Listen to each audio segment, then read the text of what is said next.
place. You know, one of the things that we didn't necessarily hear from today, but I want to see become part of this conversation is every time one of these administrative agencies, you know, the SEC was discussed today, pursues an action that they end up losing in federal court, they're still putting people through hell in the process. You know what? If you lose, you pay. And to actually have accountability in the government for the cases they actually bring, so it's not a one-sided crusade, but there's actually accountability once and for all for the people who are actually making hell for American citizens. And I think that's where this conversation is going. We've heard President Trump talk about how he wants America to be first. What's at stake if another country adopts Bitcoin before us? So look, I think, go ahead, Marsha. No, you have good thoughts on that. No, you go ahead on that, and then I'll follow up. So look, I think that the United States of America was founded on the unapologetic pursuit of excellence. Excellence is our heritage. It is in our DNA as a country. And so what I think is at stake for the United States of America is really shame. The idea that we, through self-harm, constrained ourselves from achieving the maximum of what is possible in Bitcoin or in any other arena is, I think, a stain on our country. When we rallied behind the cry to make America great again, it was not just Donald Trump that we hungered for. It was for the unapologetic pursuit of excellence. That is who we are as Americans. That is our heritage. That is our identity. That's what's at stake in this room, right? When you say Bitcoin to the moon, you know, I know many people just want the value of their holding to go up, and that's fine.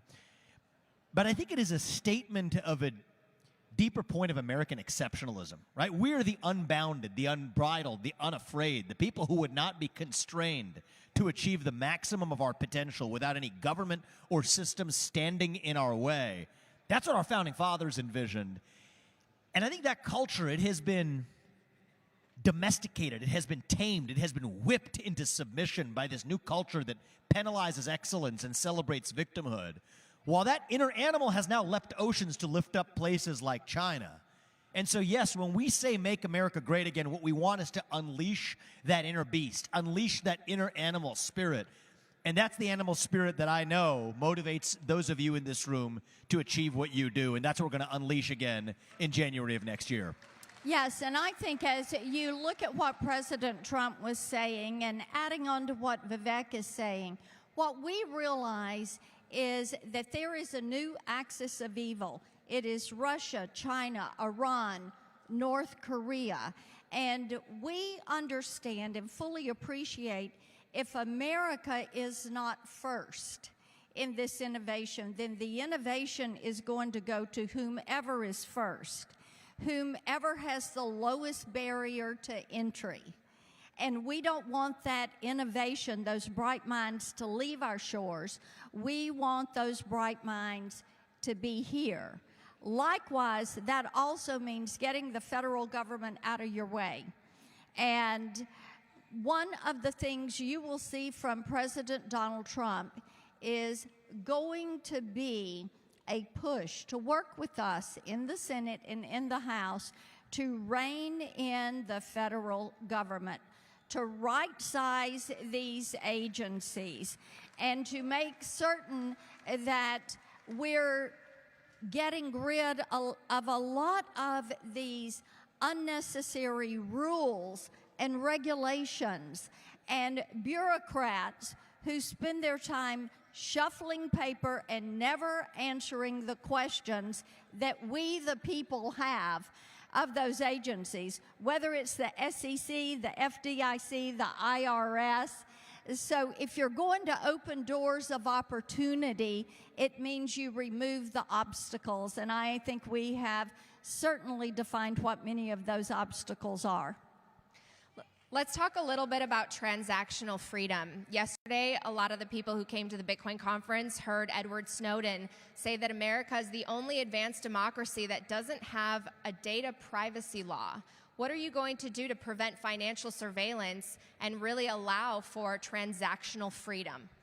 Natalie, I'm so glad you brought that up, because since 2012, I have had legislation that would establish a national federal preemption on data privacy and allow you, the individual, to own what I call your virtual you, which is you and your presence online.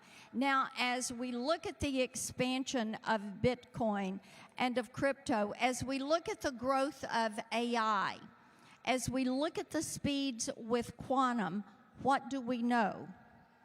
If you're going to have AI, if you're going to have transactional freedom, you have to have a national, federally preemptive data privacy and data security law so that you have the right to own your presence online. And you have the right to shield that from being used to train large language models. And our hope is that with Republicans in control of the Senate Commerce Committee, we will be able to pass and have President Trump sign into law a national data privacy standard. And I should say, notice everything about Marsha's comments. These are not particularly partisan issues, right? And you mentioned the Republicans, and that's what's going to be required in a new majority after January. But this is not a Republican or Democrat issue, and it certainly shouldn't be. Same goes for the opposition to a central bank digital currency. What was the most popular argument for the adoption of one? And this is all about surveillance, too, by the way. The most popular argument is that, hey, China's doing it. They're going to a digital yuan, and so we have to do it in the United States to keep up with the Joneses or keep up with the Jinpings or whatever the case may be. You have to step back and ask yourself why China is adopting a central bank digital currency or taking steps to adopt one, is to implement a surveillance state by force that otherwise would not have been able to be implemented without that central bank digital currency. So I do think that these should transcend partisanship. I also want to make a prediction this year about the election because of this. I think there's a good number of people across the United States of America who will not say that they're going to vote for Donald Trump or for a Republican this year, but who absolutely stand for financial freedom.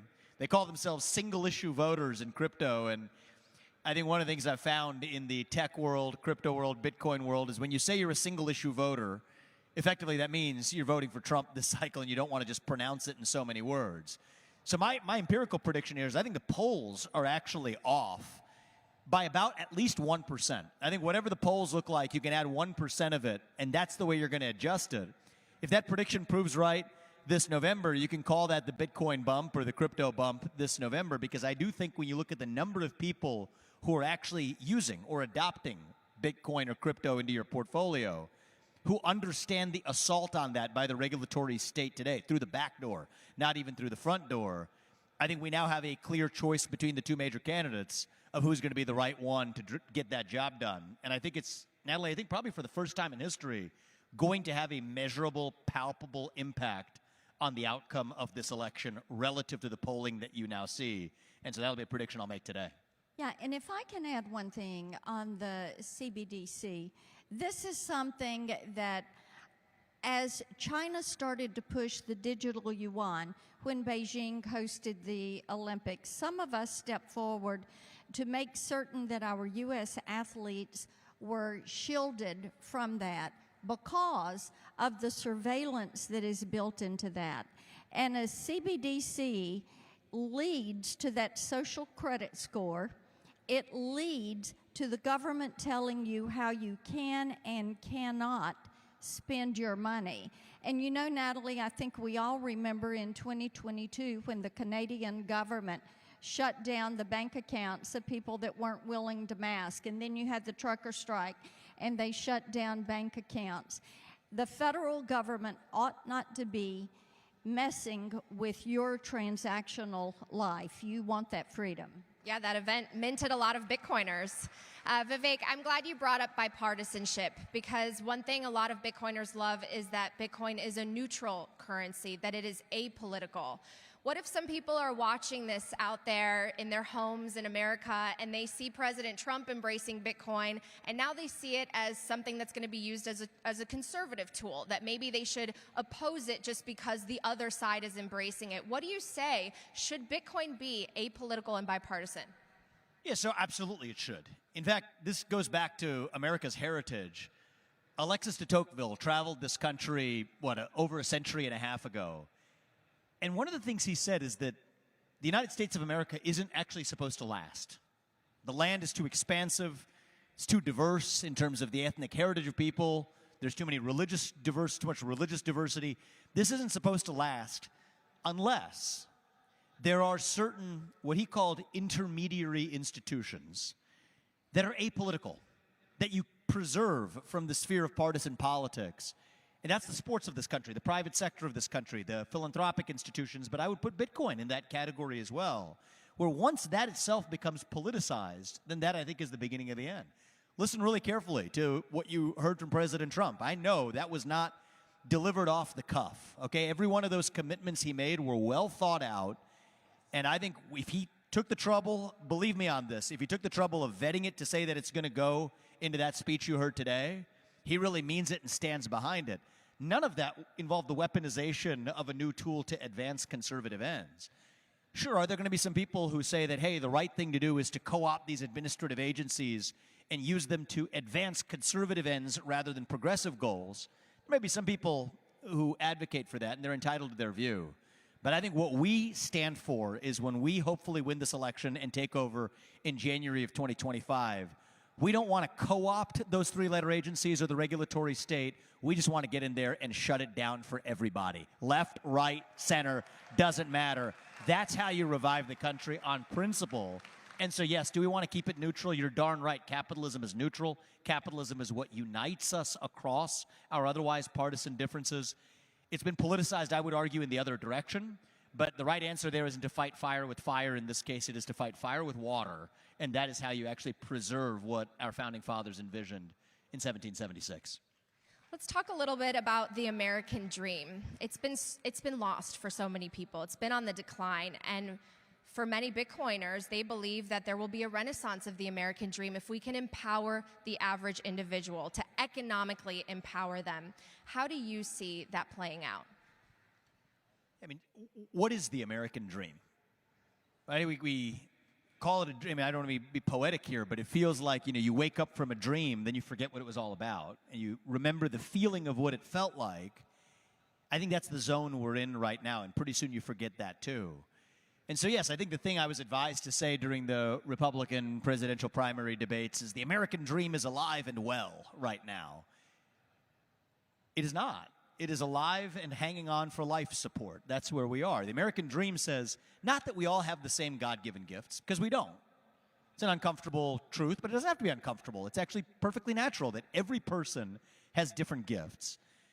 But the American dream is built on the idea that no matter what your God-given gifts are, and every one of us has our own unique, different God-given gifts, you get to achieve the maximum of those gifts without any government or any system standing in your way, without your race or your gender or your sexuality standing in the way, without anybody telling you you can't achieve the maximum of your potential, and that, you know what, you are also free to speak your mind at every step of the way. That, to me, is the American dream. You don't have to choose between adopting one political viewpoint and putting food on the dinner table. We're the country where you get to enjoy both of those things at once. And so is that alive and well today? No, it's not, but I believe it can be. I think that if my kids are in high school, I got a 4-year-old at home. If my kids are in high school before we get this right, I think we're done. I think that's the time horizon we're working within. But I do believe that it is still possible to revive that American dream and to pass it on in even greater form.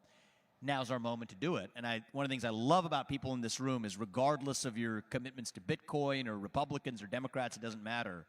That's something that I think most Americans still share in common. And we call it the American dream for a reason, because it is distinctive to this country and we ought to be proud of it. We should be proud of it. And you don't hear people talk about the China dream or the Russian dream. You hear them talk about the American dream and making those dreams come true.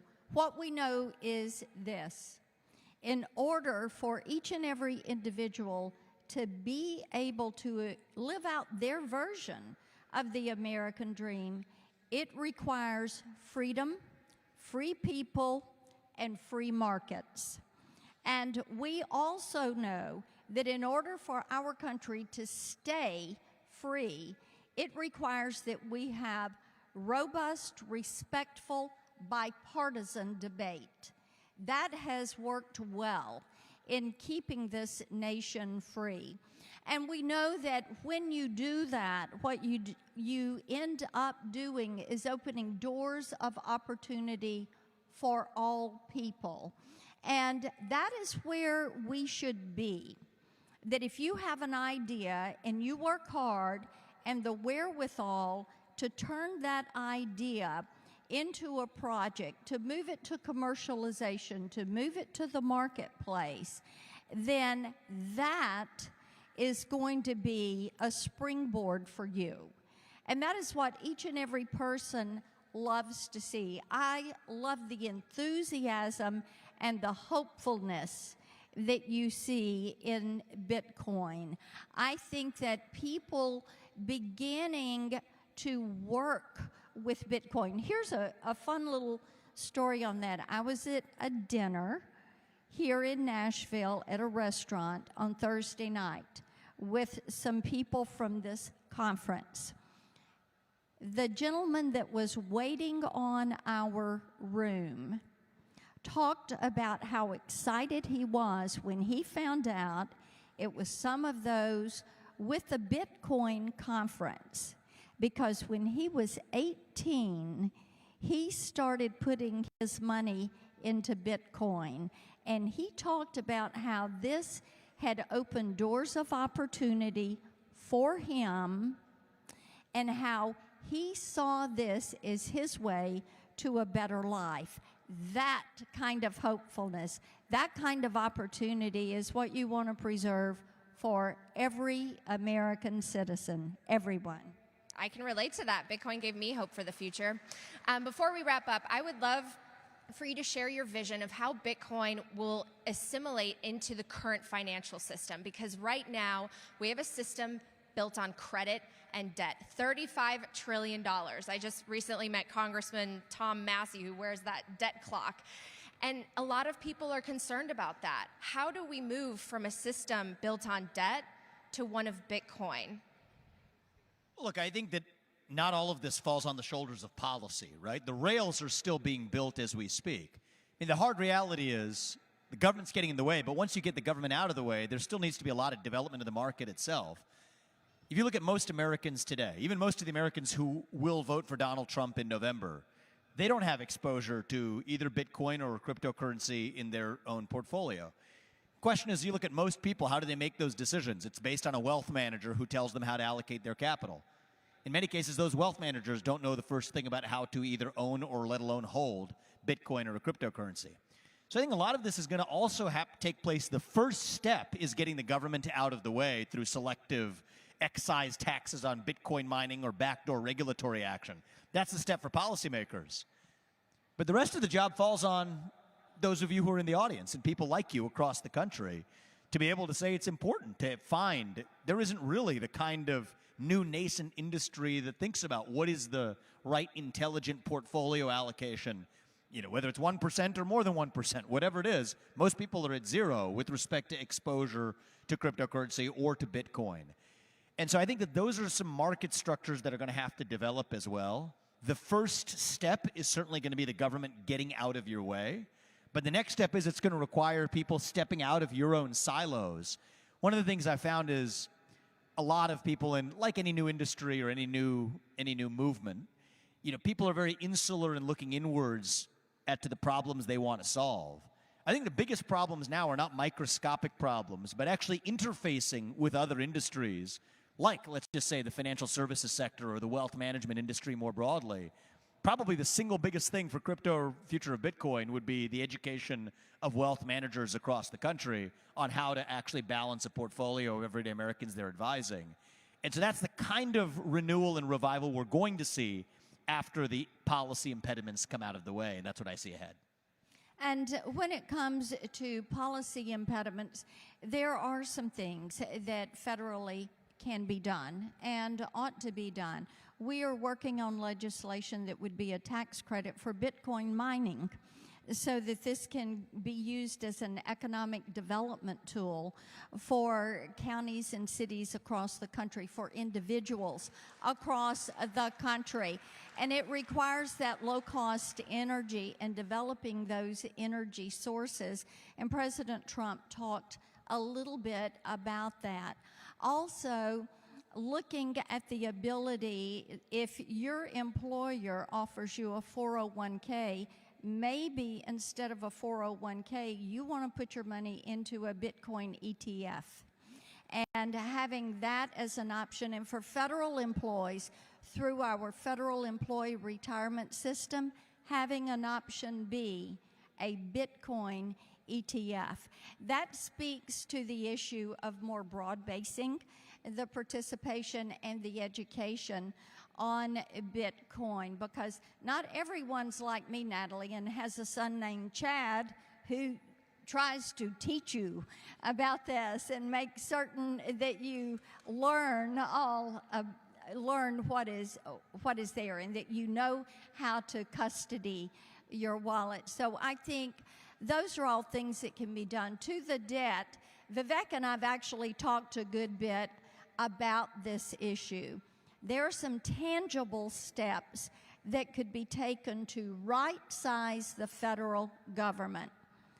And I would love for President Trump on day one to freeze federal hiring, to freeze federal salaries, to freeze federal spending, and then we have discussed, wouldn't it be great to have a government reform czar in the White House that says, this set of rules, this set of regulations are unconstitutional, and by executive order, they go away. And this is a way that we can put the attention on right-sizing so that the taxpayer of the future, my grandkids, my kids, are not going to be burdened with an out-of-control, wild-natured federal government spending. A lot of business and political leaders who embrace Bitcoin, I get the sense it's personal for them. And we have a saying in Bitcoin, you don't change Bitcoin, Bitcoin changes you. So I want to leave this with, how has Bitcoin changed you? Yeah, well, I actually wanted to close on this point, if I may, Natalie, is we've given a lot of positive nuggets that are tangible as ever been given by policymakers, starting from President Trump on down, for what you can expect in not only a second Trump term, but an administration that hopefully includes great senators like Marsha Blackburn and others with majorities in the Senate and in Congress. But I do want to take this final close to, because I think we're wrapping up here, is to flip this a little bit. Okay, I think we've talked a lot about what you're going to get from the right kinds of policymakers in the Bitcoin community. But I'm going to make an ask of you, too. It's a two-way street. The same love and passion, and it is passion, that brings together people in the Bitcoin community here for that common purpose.